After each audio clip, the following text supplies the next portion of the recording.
people get into the world of thought leadership?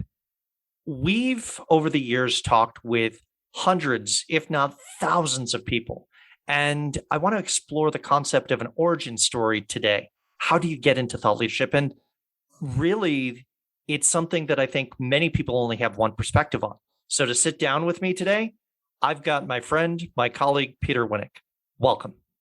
Hey there. Yeah, my first answer to that question, Bill, would be, of all the hundreds, if not thousands, of thought leaders I've spoken to over the last 20 years, I think there's maybe a handful that it was deliberate, planned, and intentional. Now, if you look at any other profession and thought about that, it's actually the opposite. Nobody accidentally becomes an accountant, an attorney, in anything. Well, and if you ask 6-year-olds, none of them say they want to be a thought leader. You get firefighter, astronaut, lawyer, doctor, etc. You ask college students, I still think you don't get many people say, oh, I'm going to practice thought leadership when I go out into the work world. No, and I think, yeah. And actually, even if you look at very successful senior level executive CEOs, et cetera, they don't even ponder that till a second act, right? They've been exposed. There's ideas that have been ruminating. They've been practicing, et cetera. Then they reach a phase in the career where they're ready to sort of do the next thing, and it's gnawing at them. So, that would be really interesting to do. And you wind up having to have had enough experience, skill development, expertise, that time in the trenches, a few skinned knees, some successes where you look and you say, I have something to say, and I know who I want to share this idea with. And until you have that sort of itch, that desire, that passion, and say, I'm going to talk about this, I'm going to communicate this because the world needs to hear it, usually that's not on day one. Well, no, I think that's right. And I think that it may start as a total fluke, accident, whatever. Hey, there's an opening at the conference on Tuesday and so-and-so's sick. I really need you to fill in and come up with something. That's an accident, right? But then maybe that might be where it starts. And we've heard that story, but then it's like, that was fun. I want to do more of that. I want to write a little bit more. I want to research more. there's calling's a strong word, but it just doesn't go away. And you want to sort of delve in it and experiment with it, et cetera. When I look at, for example, again, some of the CEOs and senior execs that we've worked with, they've actually been practicing and operationalizing whatever their thought leadership is without it having a name or a label or even a process or a methodology. It's been their personal operating system. And now it's time to sort of codify it and unleash the power that it has into the universe. Well, you mentioned something I think that often goes overlooked. You talked about that someone calls in sick and you're there for speaking. And that reminds me of an adventure you and I had some 20 years ago with you and a speaker stuck in an airport. I believe it was Buffalo. And I was in New York. And I got the call literally from you saying, hey, our speaker is scheduled to talk in, I think it was 2.5, maybe 3 hours in Midtown in Times Square. We're stuck in Buffalo. There's snow. We're not getting there. Can you do this? And if you would ask me where the first place I'd be speaking, I wouldn't have said, okay, Times Square to an audience and having 3 hours prep. Well, not only an audience though, so even further, not only an audience, it was a group of senior executives at a top 3 consulting. Exactly. This is not any rational debut sort of moment, right? And you look and you say, either you say yes or you say no. And if you say yes, what do you do in that limited clock is ticking sort of opportunity to say something, right? Yeah. And I think a lot of people stumble into that. Yeah, I think a lot of people do. And it's not just the physical anymore. They stumble into it because there's an initiative at the organization to start writing more, to start, sort of developing your thought leadership, developing your personal brand. And then it kind of works, right? So then once it works, you're like, or you realize it's fun, you want to do it more, right? It's a self-fulfilling prophecy almost. And I think as I look back, and we're now episode 400, and this is the 400th episode, I remember you and I in the Cosmopolitan Casino here in Las Vegas some 4 years ago, and you made a comment and you said, I think we should start a podcast, right?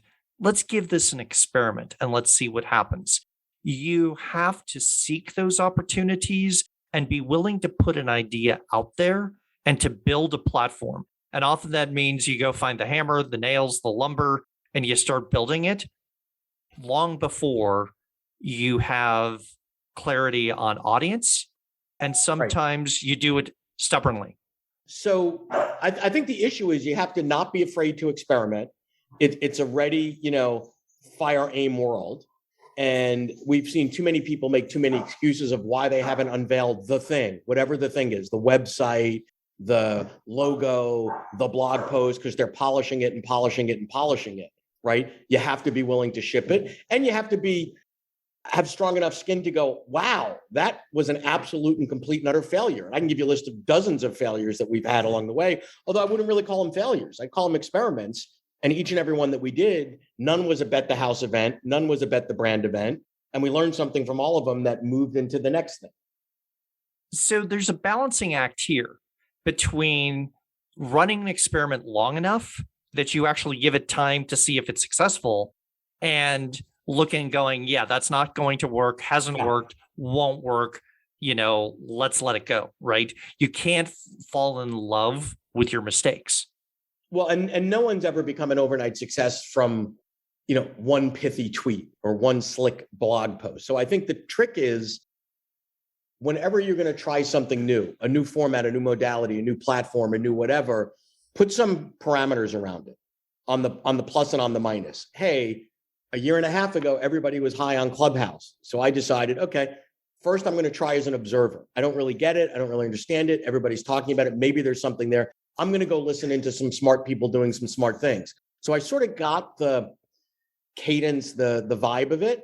And then I was like, okay, let me try and host one or two. So put together a couple of hostings, and they went fairly well, but I couldn't justify after doing, I think we committed to half a dozen or a dozen, that it was moving the lever, that it was doing any of the objectives that we initially stated out. It's got to build the brand.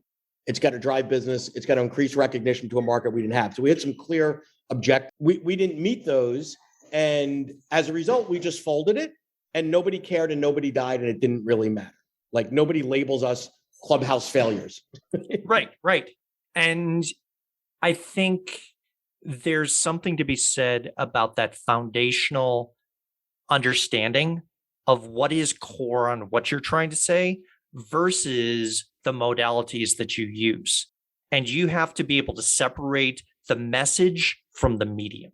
I know I just sort of distinguished between Marshall McLuhan there, and that's okay, right? Exactly. The medium is the message for McLuhan, but here in thought leadership, the message is independent of the medium. Yeah, and I think that's right. I think a lot of people spend too much time trying to figure out the hacks of a specific modality. How do I win on Twitter? How do I win on Instagram? Whatever, which is a fool's errand, because you're never going to be smarter than the algorithm. It is not a sustainable competitive advantage to try to do that. However, the part that they skip is actually what is foundational for their thought leadership, right? Have they codified their methodology, their ideas, their platforms, their content, their offerings? That's the hard work. Once you have that done, then you can say, how might I put this in video? How might I put this in an assessment tool? How might this look when I'm a guest on a webinar?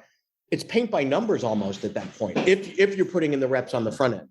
And so I think a lot of people over-index in the modality. They spend a lot of time, the tips, the tricks, and the hacks. Whereas if you look at, so where will your audience be in 5-10 years? You can't predict that. I can't predict that. Just like if we look 5 years in the past, what we were doing then, podcasting for us was an experiment. Now it's a part of a core of what we do. Well, and I think when you look at any piece of solid thought leadership, there's sort of two trend lines. There's what is evergreen about this that will be so and will be valid irregardless of what's happening today in the stock market, global economics, pandemics, on and on and on and on, right? What is universal about situational leadership, right? Then you say, well, what are the other things going on in the world, in the business cycles, et cetera, that make something more or less relevant?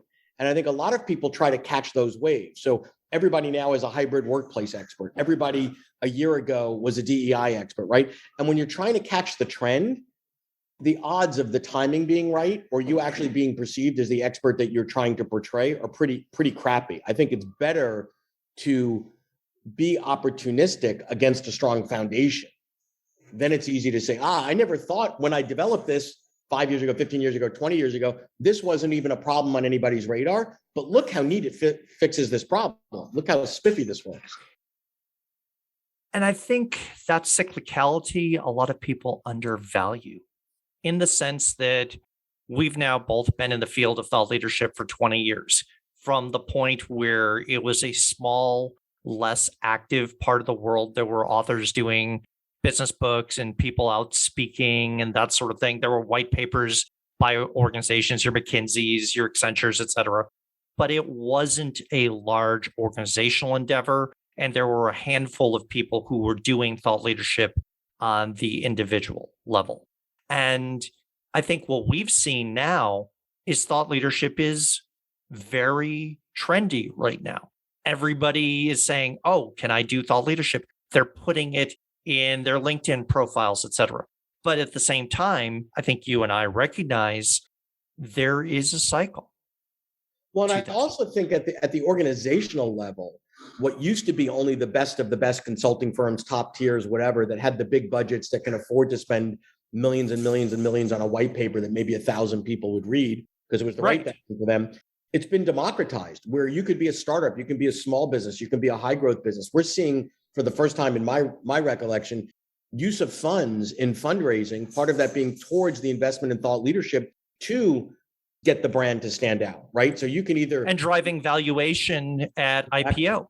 Yeah. Right, because not everybody could have a stadium named after them. Not everyone could spend big bucks on customer acquisition. And the reality is in the B2B world where this works best, you don't need to play for the masses.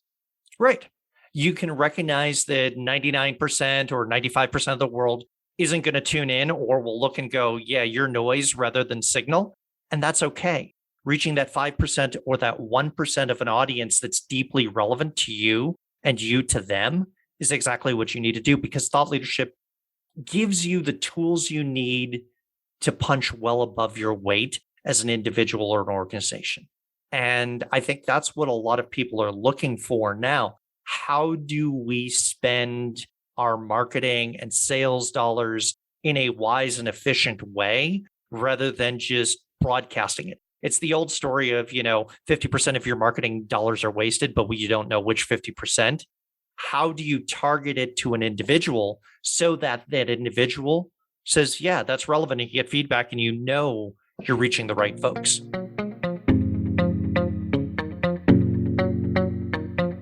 If you are enjoying this episode of Leveraging Thought Leadership, please make sure to subscribe. If you'd like to help spread the word about the podcast, please leave a 5-star review and share it with your friends. We are available on Apple Podcasts, Spotify, and all major platforms, as well as at leveragingthoughtleadership.com. Yeah, no, I think that's right. And I think going back to the point you made, a point that you made earlier, it's really an exciting time for us as practitioners in the thought leadership space, because it used to be our market was limited to traditional thought leaders, and we love them. And that's still a very, very important piece of our business: authors, thought leaders, speakers, academics, what I would call sort of the traditional or thought leadership 1.0. Now organizations are really, really embracing it in a true and authentic way that is not just, our biannual white paper or, a one-off heavy lift. It is an integral part of their business strategy, of their marketing strategy, of their growth strategy. They've identified who they need to reach, how they need to reach them. And there's a whole lot of creativity going on directly, in my opinion, as a result of COVID, because it used to be, well, let's just find the top 10, 5, pick a number events. Somebody's doing the hard work of aggregating the entire market for us in Scottsdale, Orlando, Phoenix, Las Vegas for 3 days. Let's just get our names on a logo, show up and be smart. Well, we had a world where that didn't exist for 2 years, and who knows what it's going to look like in the future, right? And when you miss those opportunities, I mean, CES this year was what, 10, 15% of what it normally was? Absolutely. In Vegas, the photos of CES, You could see empty hallways, whereas normally they'd be shoulder to shoulder, people packed, right? And so the question is, if you can't reach an audience through a modality you used to trust, that used to be golden, whether that's a digital modality, an in-person modality, you've got to be quick enough and agile enough to reposition your message on a new platform in a new environment. And if your message isn't stable, then you're going to struggle to adapt both medium and message overnight. Yeah. And I think specifically when you're looking at not just B2B, but financial services, professional services, high tech, and others, those are industries and businesses that lend themselves to be able to show what their model is, what their methods are, what their thinking is, right? So the cloud is not just a piece of technology. It's a way to change the way you do business, a way to have information at your hands. And it opens up new problems, security, risk, et cetera, et cetera, et cetera. So if you're in the cloud storage business, there's lots of room, even though that might be considered a commodity, for you to show your wares as a thought leader. So we've been retrospective. Let's go a little bit forward looking, because I guess that's the world of thought leadership in itself. So let's go meta. Let's look 5, 10 years out. What do you see as drivers of change for thought leadership over the horizon? Yeah, I think at the individual level, the traditional thought leader, eventually publishing is going to have a different place in it. Publishing, it used to be all about getting that big New York publisher. And if you didn't have that on your name or on your brand, you were nobody. That's changing radically right now. I think those business models are a mess for the thought leaders. So I think the entry point will continue to get easier and easier and easier and cheaper, right? However, the signal to noise ratio is the real issue now. So it used to be, theoretically, the role of a big New York publisher was if they put something out, they have vetted it, et cetera. So when you live in a world absent that, and I don't know who Bill Sherman is, and he puts stuff out and it's crap, well, that's kind of a bummer. But conversely, if you put stuff out and it's awesome, it doesn't matter who he is or where he is or anywhere in the world, right? So I think the democratization of it, because of the lower cost, ease of access, is going to increase the pressure to put out good stuff, right? Well, and I think from the organizational perspective, the recognition that the cultivation of an audience is first and foremost one of your primary activities to do. Because if you don't have people listening to you, you're doing a lot of cold calls and sales, right? You want to increase the number of people who are coming to you when they're ready to buy. And thought leadership is the way to do that. Now, I think also from the over the horizon perspective, organizations are going to have to deal with the question of how do we democratize the creation of thought leadership? If you're in a Yeah, regulated industry, right. right, you've got a compliance thing where it's got to be reviewed and vetted so that you don't violate compliance standards. But more importantly, if only the top of the house is getting support from executive communications or through a handful of experts who are subject matter experts who get support from marketing, you've got a limited number of touch points if you've got 10,000 people in your organization. And instead I of a think there's one to one, it's got to be a many to one, right? Yep. You've got to have everyone in the organization act. Go ahead, Peter. I think there's another angle on that as well. When you reach a certain point in your career, and that could be different for everybody, there's going to be an expectation. So if I was hiring Bill to be an SVP of customer experience at company X, because that's his thing, right? He's been doing that for 20 years. Well, how did we do that today? Oh, here's his resume. Here's a reference. Oh, in his resume, he's going to tell us how great he was, cost savings, turnover, whatever, whatever, whatever. That's cool. But if I'm interviewing 5 people and one of them I already know, even though I don't know them because they've been writing, they've been speaking, they've been out there in the space, not as a personal brand, but they're committed to the cause, right? So they are known as a leader in this space. Why wouldn't I hire that person over everybody else? All things being equal, I'm getting I know what I'm getting. Wow, look how this person thinks. Look what he has to say. Oh, he also has a following. Maybe that's good for us. So I think the absence of thought leadership is going to be a career impediment for many. I absolutely agree. And the tools that make it visible are much more accessible. So if you're looking at folks who are engineers or research scientists, you can look on Google Scholar and you can see, okay, if they're publishing academically, how many times are they cited? How many times are those ideas used, discussed, and brought out into the world? If the person is posting on LinkedIn, what does their followership look like? And it may not be a quantitative pursuit, raw number of followers or number of likes on a post may not be the answer.